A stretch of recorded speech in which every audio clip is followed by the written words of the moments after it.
Selamat berjumpa kembali adik-adik yang gemar belajar fisika bersama Pak Made. Mudah-mudahan Pak Made jumpai dalam keadaan sehat. Assalamualaikum warahmatullahi wabarakatuh. Salam sejahtera untuk kita semua. Om Swastiastu, Namo Buddhaya, salam kebajikan. Kali ini Pak Made ingin membahas pokok bahasan yaitu kinematika gerak lurus. Kinematika gerak lurus ini adalah bagian daripada mekanika yang mempelajari tenaga gerak tanpa memperhatikan gaya penyebarnya. Khusus untuk pertemuan pertama ini, Pak Made ingin bahas yaitu besaran-besaran gerak lurus. Selamat menyimak penjelasannya.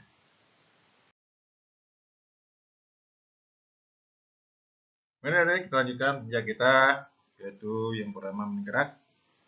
Gerak adalah perubahan kedudukan atau posisi suatu benda terhadap suatu titik acuan tertentu.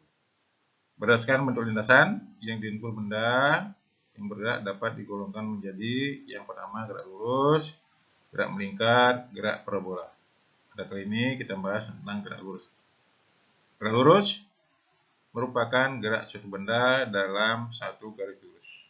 Sebuah gerak juga dikatakan lurus jika arah kecepatan sejajar dengan percepatan suatu benda. Nah, besaran-besaran yang akan dibahas dalam gerak lurus ini meliputi jarak, notasinya S, perpindahan, jarak X, kelajuan P, kecepatan rata P strip, kecepatan saat P, percepatan rata A strip, dan percepatan sesaat. Mari kita menyimak pembahasan berikutnya. Selamat menyimak. Mari adik kita lanjutkan mengenai pengertian jarak dan perpindahan. Jarak didefinisikan sebagai panjang lintasan yang ditemui oleh suatu benda dalam selang waktu tertentu, merupakan besaran skalar. Sedangkan perpindahan didefinisikan sebagai perubahan kedudukan benda dihitung dari kedudukan awal sampai kedudukan akhir, merupakan besaran vektor. Mari kita simak contoh di sebelah kanan. Sebuah benda bergerak dari titik A ke B, kemudian kembali ke titik C. Nah, jarak ini kita hitung semua lintasan yang dilalui oleh benda, sehingga jarak itu adalah panjang AB ditambah panjang BC itu menjadi 10 sama 6 sama 16 cm. Sedangkan perpindahan hanya melihat kedudukan awal dan akhir, yaitu 4 cm. Jadi begitu adik-adik, tidak terlalu sulit. Ingat kalau jarak itu harus semuanya dihitung yang dilalui benda. Sedangkan untuk perpindahan hanya melihat kedudukan awal dan akhir. Mari kita lihat materi berikutnya. Selamat menyimak. Mari adik kita lihat contoh yang lain mengenai jalan perpindahan. Bisa lihat seekor anjing bergerak dari barat ke timur sejauh 20 meter. Kemudian belok bergerak ke utara sejauh 20 meter. Kemudian belok lagi ke barat sejauh 5 meter. Tentukan besar jarak dan perpindahannya. Ada lihat gambar yang merah? Itu dia bergerak dari A ke B, kemudian B ke C, kemudian C ke D. Maka jarak yang ditempuh sesuai dengan definisi tadi. Berarti jarak yang ditempuh adalah panjang AB ditambah BC ditambah CD sama dengan 20 ditambah 20 ditambah 5 sama dengan 45 meter. Sedangkan perpindahan hanya perhatikan kedudukan awal dan akhir, yaitu AD. Perhatikan segitiga ADE. DE sama dengan BC, sehingga menurut Pythagoras maka perpindahan delta X sama dengan AD sama dengan akar 15 kuadrat ditambah 20 kuadrat, yaitu akar 65 sama dengan 25 meter. Jadi begitu adik, tidak sulit. Silahkan nanti mencoba soal berikutnya untuk meningkatkan pemahaman. Baik, kita lanjutkan materi berikutnya. Selamat menyimak. Mari adik-adik kita lanjutkan pembicaraan kita mengenai kelajuan dan kecepatan. Kita lihat definisinya huruf yang merah. Kelajuan sama dengan jarak per selang waktu tempuh. Demikian pula di bawahnya, kecepatan sama dengan perpindahan per selang waktu tempuh.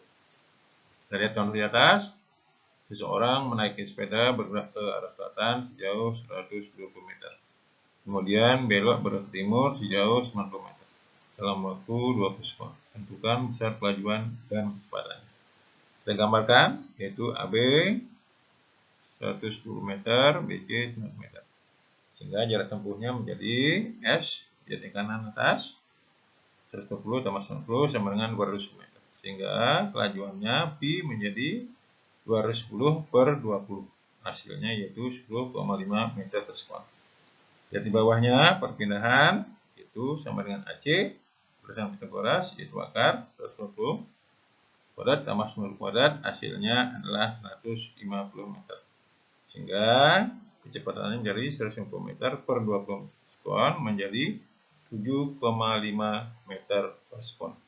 Jadi itu adik-adik tidak terlalu sulit mengenai kelajuan dan kecepatan. Silakan nanti coba soal berikut untuk meningkatkan pemahaman tentang kelajuan dan kecepatan. Mari kita simak materi berikutnya. Selamat menyimak. Mari adik-adik kita lanjutkan pembicaraan kita mengenai kecepatan rata-rata, notasinya pi strip, satuan meter per sekon. Kecepatan rata didefinisikan sebagai perpindahan persatuan selang waktu tertentu. Jadi, P strip sama dengan delta X per delta T atau X2 min X1 per T2 kurang T1. Di mana delta X adalah perpindahan satuan meter, delta T adalah selang waktu sekon. Kita lihat contoh berikutnya di bawahnya, yaitu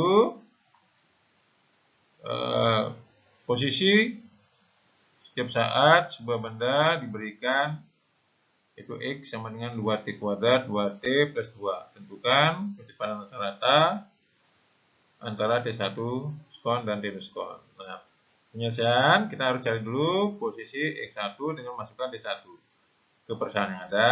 X1 berarti 2 kali 1 kuadrat ditambah 2 kali 1 tambah 2, hasilnya adalah 6 meter.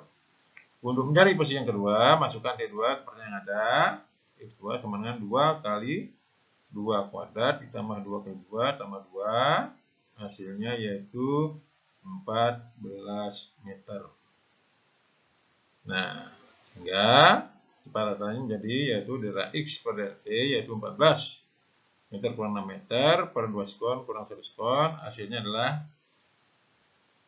8 meter per sekon. Jadi video ini tidak sulit, silakan nanti coba soal berikut untuk meningkatkan pemahaman tentang kecepatan rata-rata. Mari kita lanjutkan materi berikutnya. Selamat menyimak. Mari adik-adik kita lanjutkan pembicaraan kita mengenai kecepatan saat. Notasinya pi, satuannya meter per sekon.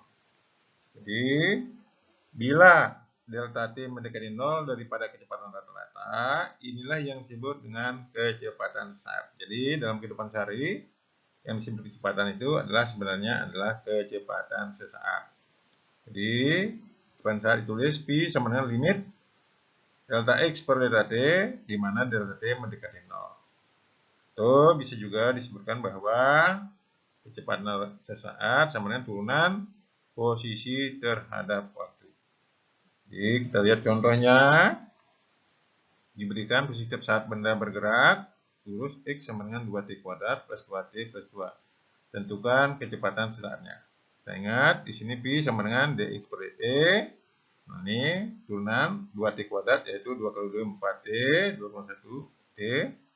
Nah, T ini pangkat 1, 1 kali 2, 2, 1 kurang 1, 0, T pangkat 0, 1. Bilangan turunnya 0, sehingga kecepatan sesaatnya yaitu menjadi 4T plus 2 meter per sekon. Jadi nanti silakan untuk memberikan pemahaman, coba soal berikut. Mari kita lanjutkan materi berikutnya. Selamat menyimak.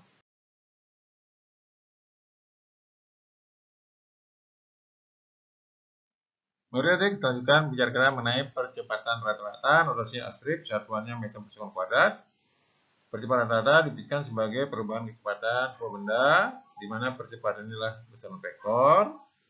Lihat di bawahnya, percepatan rata-rata juga didefinisikan sebagai perubahan kecepatan per satuan waktu.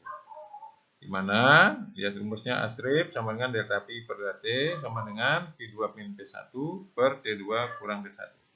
Di mana delta P perubahan kecepatan satuan meter per sekon, delta T selang waktu 1 sekon, percepatan rata-rata satuannya meter per sekon kuadrat. Kita lihat contoh berikutnya. Persamaan kecepatan sebuah benda bergerak lurus bentuknya P sama dengan 4T tambah 2. Tentukan kecepatan antara T sama dengan 1 sekon dan T sama dengan 1 sekon. Kita cari dulu P1-nya dengan masukkan T1, yaitu 4 kali 1 tambah 2, hasilnya 6 meter per sekon. P2 dengan masukkan T2-nya 2 sekon, jadi 4 kali 2 tambah 2, hasilnya adalah 10. Sehingga percepatan rata-ratanya menjadi delta Pi per delta T sama dengan 10 kurang 6 per 2 tambah 1 kurang 1 sama dengan 4 meter per sekon kuadrat. Mari kita lanjutkan pembicaraan kita mengenai percepatan sesaat. Mari adik lanjutkan pembicaraan kita mengenai percepatan saat. Notasinya A, satuannya meter per sekon kuadrat. Jadi dalam kehidupan sehari-hari yang dimasukkan percepatan itu adalah percepatan sesaat. Jadi bila delta T mendekati 0 daripada percepatan rata-rata, inilah yang disebut dengan percepatan sesaat. Ditulis A sama dengan limit delta P per delta T dengan delta T mendekati 0 atau turunan dP per dt. Nah, ini percepatan sesaat turunan kecepatan terhadap waktu. Nah, karena kecepatan tadi adalah turunan posisi terhadap waktu, sehingga percepatan itu turunan kedua posisi terhadap waktu. Kita lihat contoh berikutnya. Posisi sebuah benda berlurus setiap saat diberikan 5t kuadrat tambah 4t tambah 2. Tentukan kecepatan dan percepatan sesaatnya. Kita lihat mana pi dx per dt yaitu 2 kali 5 10 kali t 1,54, jadi hasilnya adalah 10t tambah 4. Sedangkan a dp per dt turunan kecepatan waktu, jadi sama dengan 1 kali 10 AC 10. 4 turun 0. Jadi percepatannya adalah 10 meter per sekon kuadrat. Jadi begitu adik-adik, tidak terlalu sulit. Saya hari perjumpaan mengenai besaran-besaran tegak lurus. Mudah-mudahan memahami dengan baik. Silakan nanti coba saya berikut. Jangan lupa komen dan subscribe. Sampai berjumpa pada materi pembagian tegak lurus. Sampai jumpa.